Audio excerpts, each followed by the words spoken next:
Deputy Attorney General Rosenstein on Friday announced the indictments of 12 Russian intelligence officials on charges stemming from the hacking of Democrats during the 2016 election.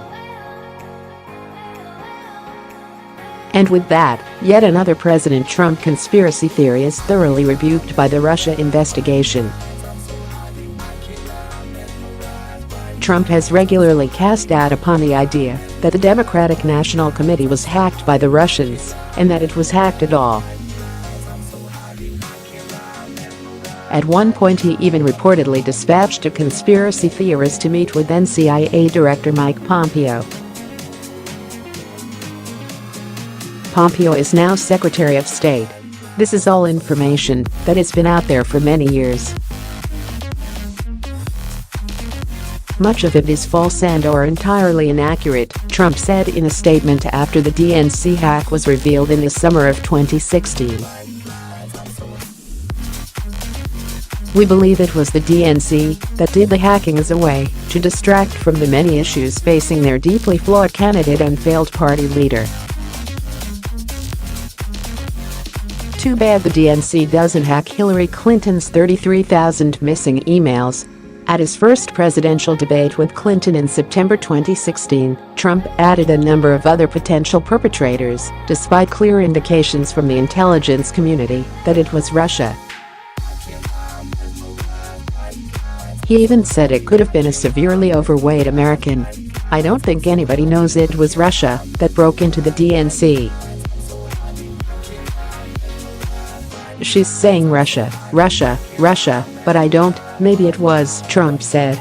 I mean, it could be Russia, but it could also be China. It could also be lots of other people. It also could be somebody sitting on their bed that weighs 400 pounds, okay? You don't know who broke into DNC. He said something similar in the second debate, just 2 days after the intelligence community issued a joint statement saying it was confident Russia was responsible. He expanded his doubts to suggest there wasn't any hacking. I notice, anytime anything wrong happens, they like to say the Russians are. She doesn't know if it's the Russians doing the hacking, Trump said of Clinton.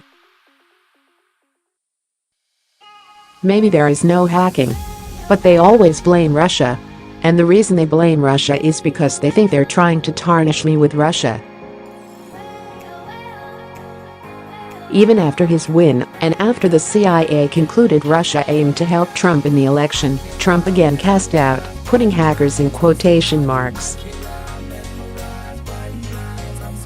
Perhaps one of the most telling moments, though, was in November when it was reported by The Intercept that Pompeo had met with a former intelligence officer named William Binney who had suggested the DNC hack might have in fact been an inside job, a leak from within the committee. Binney said the meeting was set up at Trump's request. By this time, the intelligence community had issued a lengthy report on Russia's interference in the election.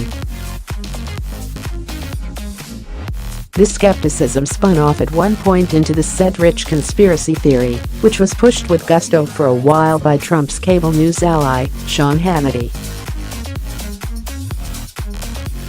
Now the Justice Department has said, clearly and unequivocally, not just that Russia was behind the hacking, but that specific, named Russians were. Everyone is innocent until proven guilty, but these charges were brought after months of investigation and are detailed. They also confirm basically every consensus conclusion of the intelligence community. Trump is fond of tossing out conspiracy theories, even if just to add a sliver of doubt. His supporters have embraced his conspiracy theories, especially when it comes to Mueller's investigation. In this case, it's clear he felt the idea that Russia was hacking and interfering with the election was aimed at undermining him. Mueller's investigation can't hit back in the press, but it can do so with official actions. That's what happened Friday. Update, and yet the White House still doesn't seem willing to totally concede the point. In a statement, White House spokeswoman Lindsay Walters refers to the alleged hacking. Today's charges include no allegations of knowing involvement by anyone on the campaign, and no allegations that the alleged hacking affected the election result, Walters said. This is consistent with what we have been saying all along.